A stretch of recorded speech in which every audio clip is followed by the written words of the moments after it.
Hello, folks. Welcome back to Chris Wyatt Reports. Breaking news out of the Eastern Cape province of Democratic South Africa. Former President Jacob Zuma, the terminally ill octogenarian leader of the new opposition party Umkhonto we Sizwe, or Spear the Nation, has seemingly made a full recovery from his shake shibiritis. Now, few outside South Africa have ever heard of this mysterious illness, which seems to only strike people convicted of serious crimes and exclusively in South Africa. Traditional healers, in consultation with settler medical practitioners, have remarked at the astounding recovery of the man too sick to stay in escort prison. Medical experts say it reminds them of the elderly man's once cocky financial advisor, who also made a remarkable return to good health after having been diagnosed with just 90 days to live back when he was released from prison over a decade ago. But seriously, Jacob Zuma's upstart MK party is rattling some cages with the smooth-talking, illiterate former president's ability to feed potential voters a line of cattle dung, in no small part owing to 3 decades of ANC Bantu education outcomes, driving down literacy and critical thinking capacity amongst South Africans under the age of 48.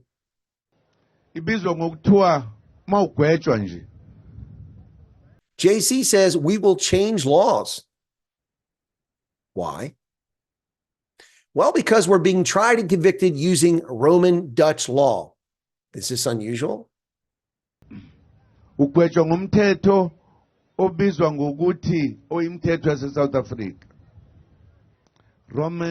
never been Dutch or Roman. Well, frankly, for that matter, virtually no one living in South Africa, black, white, or brown, has ever been Dutch or Roman. Roman Dutch law. Sibuswa ngomthetho wamaRoma.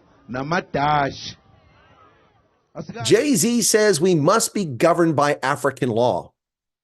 Okay. And who exactly is we? Zulu? Zulu Nkosa? Venda? Tswana? Basutu? Griqua? Afrikaners? Portuguese? Who exactly? Now, what exactly is African law? It's a good question. Naturally, there is no such legal system. Now, this is hardly a surprise coming from a man with South Africa's most luxurious fire pole, a liar, a fence umpire. Fence umpire? Pants on fire. Rather than a legal system, African customary law is not a uniform set of customs in any given country. Rather, there are variations between regional areas depending on the ethnic origin. And in fact, traditional customary law amongst South Africa's numerous ethnic groups is quite diverse. Indigenous laws of the African continent have been implemented based on customs and practices, as I said, amongst different ethnic populations. Formal courts were quite uncommon historically in African polities. Many indigenous laws were uncodified and exclusively managed through oral practice. Systems like Botswana with the Khutla system, in which a leader meets, listens to arguments from both parties, and makes decisions, sometimes on their own, often in consultation with other members and senior leaders of the group. Is it fair? Is it right? Is it just? Well, it may very well be, but it really isn't germane to the issue here. Jacob Zuma is whistling past the cemetery, believing he's somehow going to be leading this country after the elections coming up on the 29th of May, 2024. That's simply not going to happen. He may wind up in a coalition with the African National Congress in an effort to retain control, but he is not going to be running this country. There is no way that's going to happen.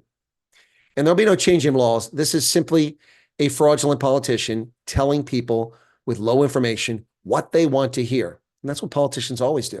So no surprise. Of course, Zuma, with his terminal illness of shake shibiritis, made a miraculous recovery. And the octogenarian, able to dance and swing and sway, despite his terminal illness, seems to be doing quite well today. Jacob Zuma, liar, pants on fire. Hey, folks, if you're not a subscriber, why don't you hit that button and join us right here on Chris Wyatt Reports. Appreciate your support for the channel. And good luck in the 29 May 2024 elections, South Africa.